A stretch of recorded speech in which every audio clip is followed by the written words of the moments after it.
No Tesla vehicle has ever included Apple CarPlay support. A web-based application called Tesla Android allows users to turn their screen into a functioning Android tablet. This tablet can also project Apple CarPlay onto the Tesla screen. Tesla Android says this new version is packed with new features and bug fixes.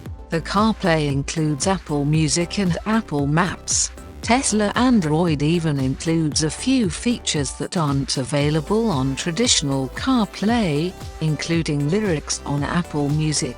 Unfortunately, getting this to work on your Tesla vehicle is more complicated than typing an address into the web browser. Tesla Android has an install guide on its website. A tech-savvy person should be able to do the installation, but this is not something the average owner should attempt by themselves or that we recommend.